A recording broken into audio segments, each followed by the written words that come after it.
About pro-aging. We could talk about aging in different ways. Sometimes we always talk about our chronological age, being how old we are in chronological years. But when we associate it with health, there are other types of aging that we do as well. Like, for example, our functional age, biological age, our fitness age could also be a part of that. The bottom line is, regardless of how we want to age, we want to do it well and not poorly. Like the night in the movie Raiders of the Lost Ark, when they get to the place where the Holy Grail is, you got to make sure that you choose wisely and not poorly.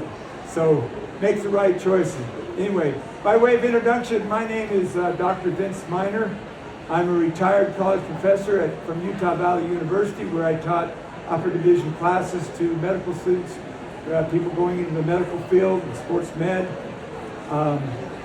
We covered a class called Fitness Across the Lifespan, Fitness for Life, Health. Also did some sports psychology and some personal training. So, welcome. The bottom line to aging, regardless of where we're at in our station in life, we want to make sure that we're aging well and not poorly. That we are adding life to our years and years to our lives.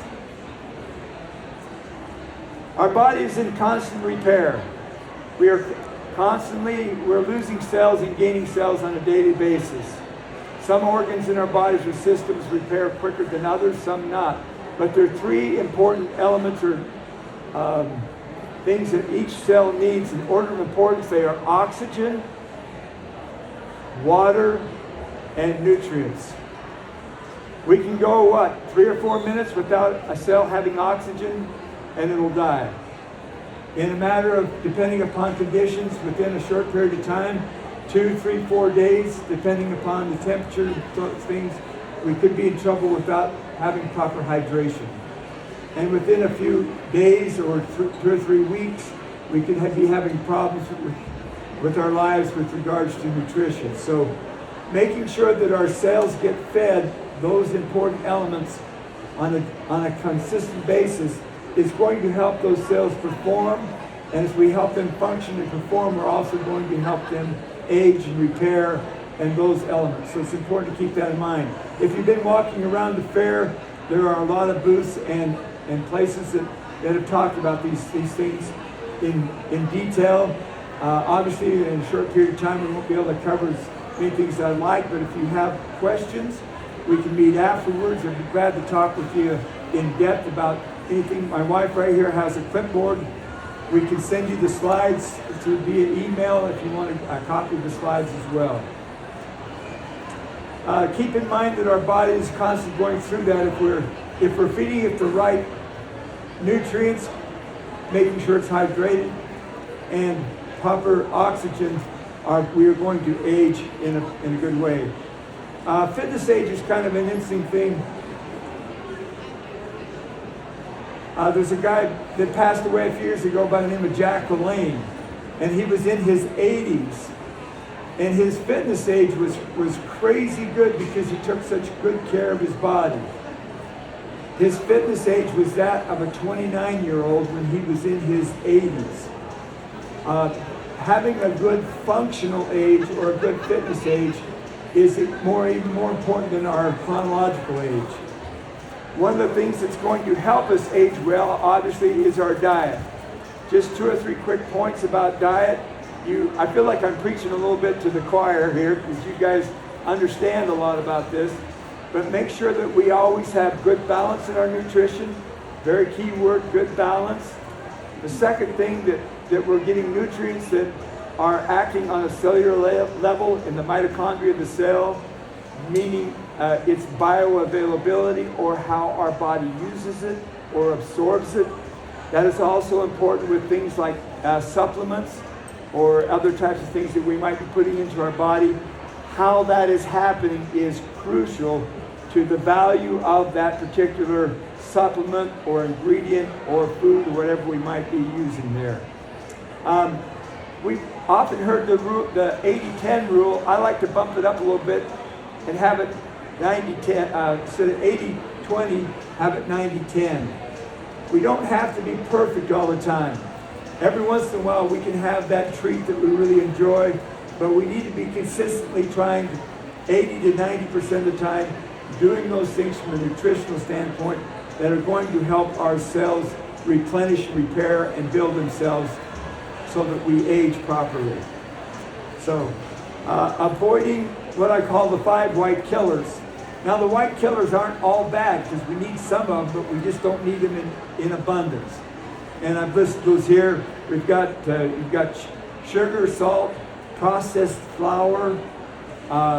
Sometimes it might be a milk product that's causing some problems, or animal fat. If we'll watch those ingredients and so forth, making sure that we're not getting too many, that's going to be important. Another thing that's being talked about here at the conference, which is important for us to consider, is our gut health.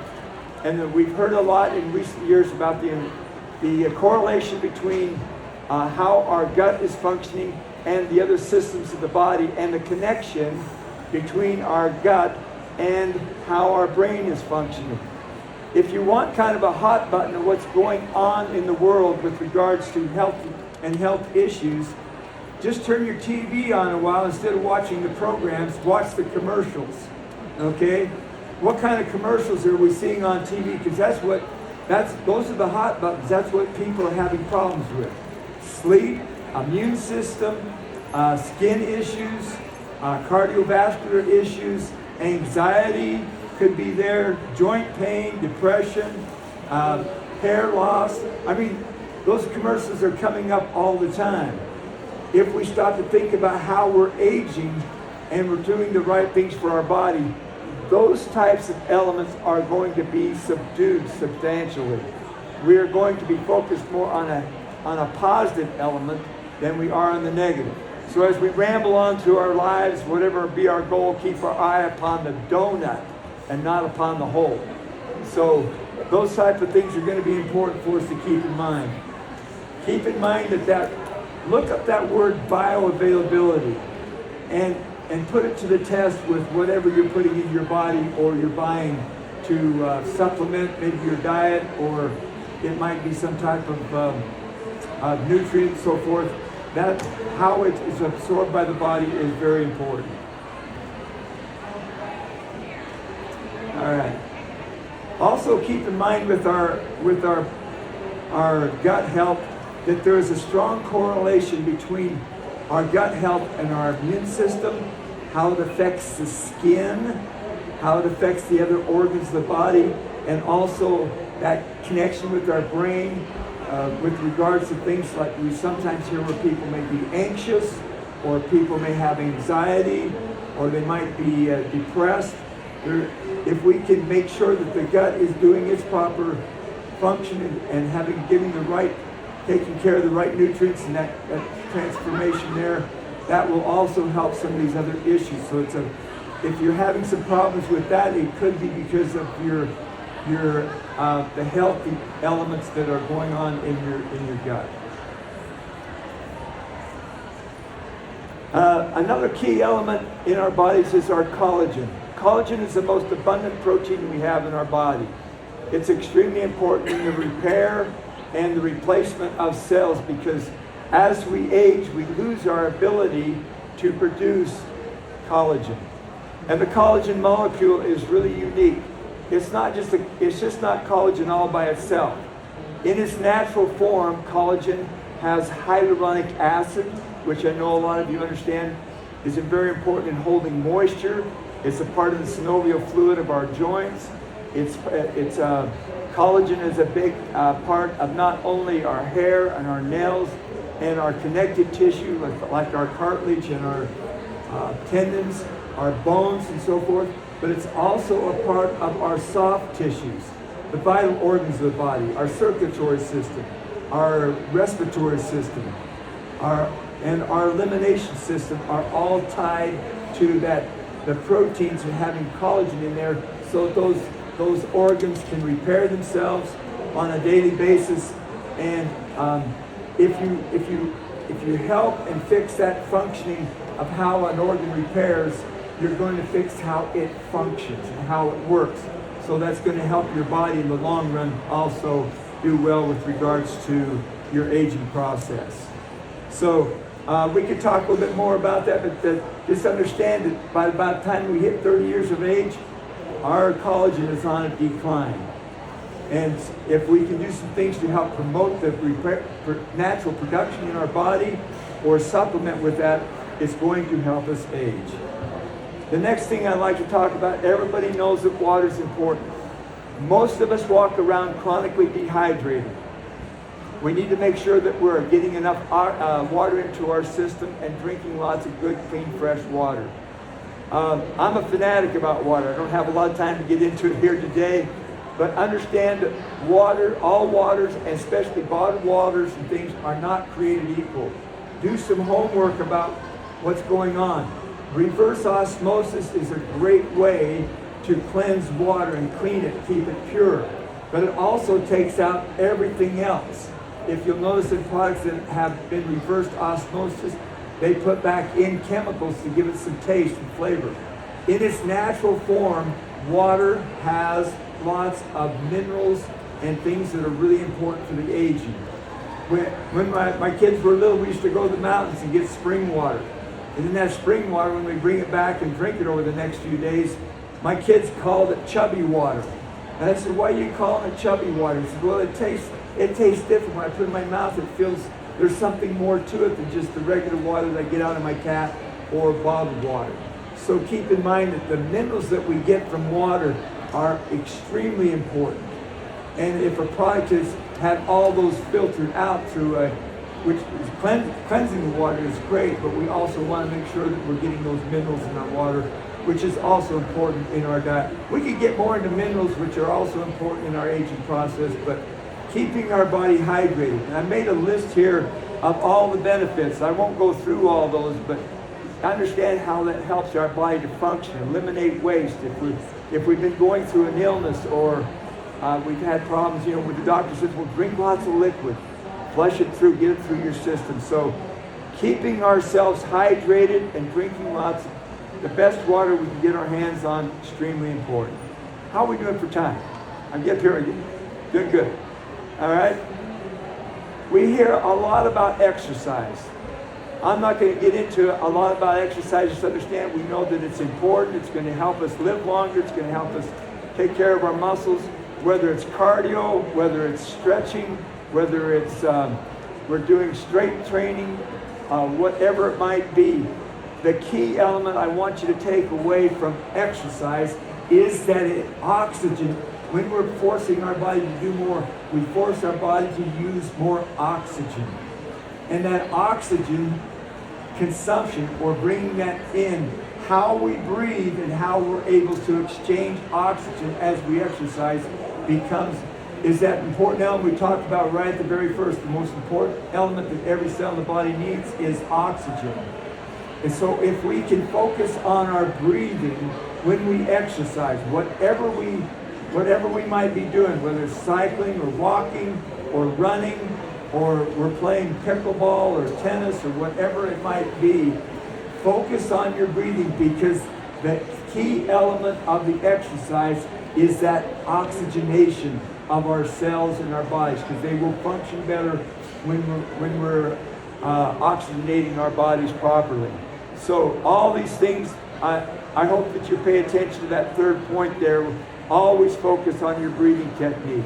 Stretching, being consistent with your exercise and so forth. Yeah, there's a Native American adage that said, if you're lively every day, you'll be lively throughout your life. If you run every morning, you'll be lively throughout your life. So keeping ourselves active and exercise will help increase our activity or that fitness or functional age as we move on through life. So we can talk more about that. Fitness and exercise is a big hot button for me, but keep focused on that oxygen intake. The next element we hear a lot about, one of those commercials we see on TV all the time, is how we sleep. Our body recovers better when we sleep. How do we sleep? Are we sleeping deeply? Exercise, proper gut health, proper nutrition, collagen, all those things will affect how we sleep. If we're falling asleep quickly and we're getting good deep sleep at night, and everybody's body's a little bit different. Some people require more sleep. Some people can get by on less sleep. When we're younger, I seem to get by on less sleep. Now that I'm getting older, it feels like I need a little more sleep. Don't underestimate the value of a good power nap. Okay? Don't feel guilty. You'll accomplish a lot more in your life if you're rested and ready to go. And sometimes taking an hour, whatever it might be, if you can do it an hour, it takes a little bit longer to get that good power nap in, do it. It will help your body. And those resting periods also help your body to rejuvenate and to repair. So very important element, keeping in mind whatever it might be. So taking that time out that we need, getting outdoors, whatever it might be, learning to be relaxed and so forth, are also a big part of that process. Every once in a while, we all need a checkup from the neck up. Get rid of that stinking thinking. What are we doing up here? A lot of the things we've talked about, if our body's healthy, if our circulatory system's working good, we know a major supply of our blood goes directly to the brain. If it's getting proper oxygen and water and nutrients there, it's going to function better, and we're going to be more positive, be more energetic, try to be more positive and enthusiastic about what's going on. Listening to music, being more geared to friendships and social aspects are also very important aspect of our overall well-being. So keep things positive. I'd like to kind of end with a little bit of story, a story about a scientist out of Texas by the name of Dr. Stephen Ostak.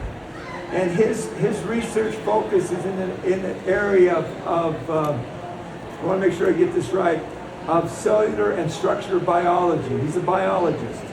And he does lots of work on possums. Now that's crazy, but you're going to remember it because it's a study about possums. And he was curious about why possums on the mainland age differently than possums on this little island off the coast of Georgia called Sopolos Island. How come they age differently? In his research, he found, now this is significant, that the possums on that little island lived 25 to 50% longer than their cousins on the main island. Wow, 25 to 50%. Is that that's huge, isn't it? That's crazy good. Okay, what was causing that to happen? He found the secret in his research in the tail of the possum. When he made a little incision there and took a sample of their tissues, he found that the collagen levels in the possums on the island were off the charts good. And that the key factor was the protein and collagen aspects that were going on, and the reproduction was causing those possums on the little island to live longer, reproduce longer, and have a longer lifespan than their cousins on the main island. Now there are other things that went into that. They didn't have the predators, they didn't have some of the stress. They probably had a pretty good diet. I wouldn't mind living on an island. But here's the correlation. And here's what I'd like you to kind of maybe take away from today off of these key points. We need to create our own little health island. And we need to bring things into that island that are going to help us function better. Not only on a cellular level, if we do it on a cellular level and we do it consistently over a long period of time, our aging process is going to be enhanced as well. So doing those type of things like we talked about, proper nutrition, making sure that we get the proper nutrition into our system, that we take care of the stress that might be going on, that we also take care of making sure that we are getting the proper rest and relaxation. and those type of things that will enhance our body to age well and not poorly. You know, I asked my wife one time, I says, hey, sweetheart, would you like a second honeymoon? She thought for a second. She says, yeah, who with? And I said, so I dropped that subject for a while. And I said, but I'm always picking up after her. And she lost her credit card recently. She said, what am I going to do? I said, I'll take care of it. And I got checking on it. The guy that stole her credit card or whoever got it is actually spending less than she did, so I didn't even report it. So I'm trying to end on a kind of a funny note here with everybody, but bottom line is I hope that we all can make sure that as we age, somebody's, like Gage, you were asking me the other day, man, boy, Miner, you're really old. And I says, yeah, when I was a kid your age, the Dead Sea wasn't even sick. So, you know, we get there, but hopefully the bottom line is hopefully if we want to look good, feel good, add years to your life and life to your years, make sure that we're taking care of ourselves, our functional and biological aging on a key point. And I've gone through a bunch of them here today. If you want to talk a little bit more about them, just come and put a little note on here. We'll send you the slides. And I'd be glad to talk with you in more depth about any things that we've talked about with regards to gut health or water or collagen, any of those type of things. I'll give you some more of my take and my research working with college students and the experiences I've had in my life.